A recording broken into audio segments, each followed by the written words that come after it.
ओम शांति। 29 जुलाई 2020 के साकार बाबा की मुरली का सार। बाबा कहे, मीठे बच्चे, बाबा आया है तुम्हें ज्ञान रतन देने, मुरली सुनाने। इसलिए तुम्हें कभी भी मुरली मिस नहीं करनी है। मुरली से प्यार नहीं तो बाप से प्यार नहीं। मीठे बच्चे, बाप आया है तुम्हें ज्ञान रत्न देने, मुरली सुनाने। इसलिए तुम्हें कभी भी मुरली मिस नहीं करनी है। मुरली से प्यार नहीं तो बाप से प्यार नहीं। प्रश्न, सबसे अच्छा कैरेक्टर कौन सा है जो तुम इस नॉलेज से धारण करते हो? उत्तर, वाइसलेस बनना। ये सबसे अच्छा कैरेक्टर है। तुम्हें नॉलेज मिलती है कि यह सारी दुनिया विशेष है। विशेष माना ही कैरेक्टरलेस। बाप आया है वाइसलेस वर्ल्ड स्थापन करने। वाइसलेस देवताएं कैरेक्टर वाले हैं। कैरेक्टर सुधरते हैं बाप की याद से। ओम शांति। बाबा कहे, बच्चे, तुम्हें पढ़ाई कभी मिस नहीं करना है। अगर पढ़ाई मिस की तो पद से भी मिस हो जाएंगे। वैसे गुरु की मूर्ति अलग, बाप की अलग, टीचर की अलग होती है। यह मूर्ति एक ही है, परंतु है तीनों ही, अर्थात बाप भी बनते हैं, टीचर भी बनते हैं, गुरु भी बनते हैं। मनुष्य की लाइफ में ये तीन मुख्य हैं। बाप, टीचर, गुरु वही है। तीनों पार्ट खुद बजाते हैं। एक एक बात समझने से तुम बच्चों को बहुत खुशी होनी चाहिए और ऐसी त्रिमूर्ति यूनिवर्सिटी में बहुतों को ले आकर दाखिल करना चाहिए। ज्ञान विज्ञान की महिमा कितनी भारी है। ज्ञान अर्थात सृष्टि चक्र की नॉलेज जो अभी तुम धारण करते हो। विज्ञान माना शांति धाम। ज्ञान से भी तुम परे जाते हो। ज्ञान में पढ़ाई के आधार से फिर तुम राज्य करते हो। तुम समझते हो हम आत्माओं को बाप आकर पढ़ाते हैं, नहीं तो भगवानुवाच गुम हो जाए। भगवान कोई शास्त्र थोड़े पढ़ कर आते हैं। भगवान में तो ज्ञान विज्ञान दोनों हैं।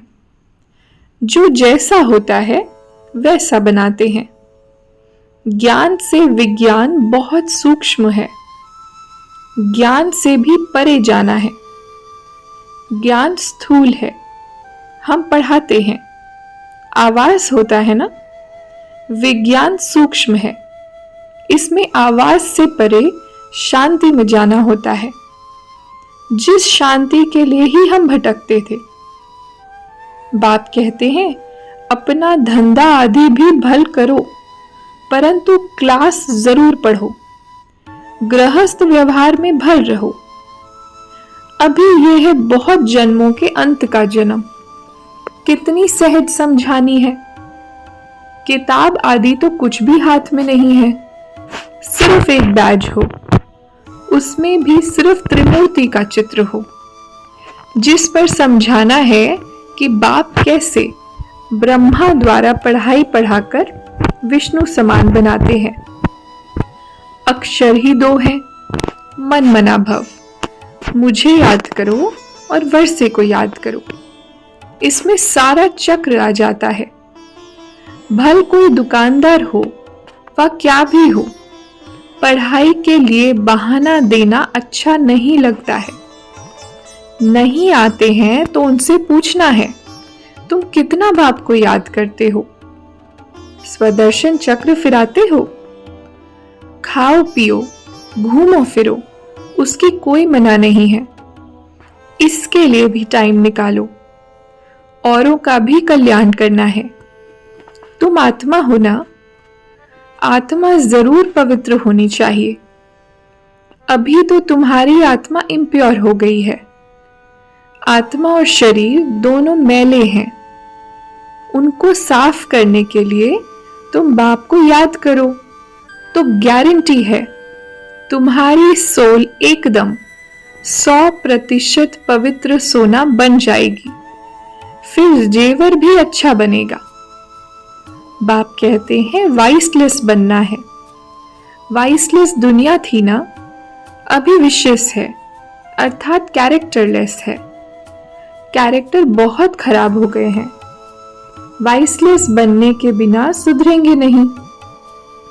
यहाँ मनुष्य है ही कामी। अभी विशेष दुनिया से वाइसलेस वर्ल्ड एक बाप ही स्थापन करते हैं। बाकी पुरानी दुनिया विनाश हो जाएगी। जो जो सेंसिबल हैं वह अच्छी रीति समझते हैं, तो जैसे बाप समझाते हैं ऐसे फिर बैठ रिपीट करना चाहिए। मुख्य मुख्य अक्षर नोट करते जाओ, फिर सुनाओ। बाप ने यह पॉइंट सुनाई है। बोलो, मैं तो गीता का ज्ञान सुनाता हूं। यह गीता का ही युग है। 4 युग हैं, ये तो सब जानते हैं। ये है लीप युग। इस संगम युग का किसको भी पता नहीं है। तुम जानते हो, ये पुरुषोत्तम संगम युग है। धारणा के लिए मुख्य सार। पहली पॉइंट, हमारा बाप सुप्रीम बाप, सुप्रीम टीचर, सुप्रीम सतगुरु है। यह बात सबको सुनानी है। अल्फ और बे की पढ़ाई पढ़ानी है। दूसरी पॉइंट, ज्ञान अर्थात सृष्टि चक्र की नॉलेज को धारण कर स्वदर्शन चक्रधारी बनना है। और विज्ञान अर्थात आवाज से परे शांति में जाना है। 7 रोज का कोर्स लेकर फिर कहां भी रहते पढ़ाई करनी है। वरदान, सेवा में मान शान के कच्चे फल को त्याग, सदा प्रसन्नचित रहने वाले अभिमान मुक्त भव। सेवा में मान शान के कच्चे फल को त्याग, सदा प्रसन्नचित रहने वाले अभिमान मुक्त भव। विस्तार है, रॉयल रूप की इच्छा का स्वरूप नाम, मान और शान है। जो नाम के पीछे सेवा करते हैं उनका नाम अल्पकाल के लिए हो जाता है, लेकिन ऊंच पद में नाम पीछे हो जाता है, क्योंकि कच्चा फल खा लिया। कई बच्चे सोचते हैं कि सेवा के रिजल्ट में मेरे को मान मिलना चाहिए, लेकिन यह मान नहीं, अभिमान है। जहां अभिमान है वहां प्रसन्नता नहीं रह सकती। इसलिए अभिमान मुक्त बन सदा प्रसन्न चित्त का अनुभव करो। स्लोगन, परमात्म प्यार के सुखदाई झूले में झूलो तो दुख की लहर आ नहीं सकती। परमात्म प्यार के सुखदाई झूले में झूलो तो दुख की लहर आ नहीं सकती। अच्छा, ओम शांति।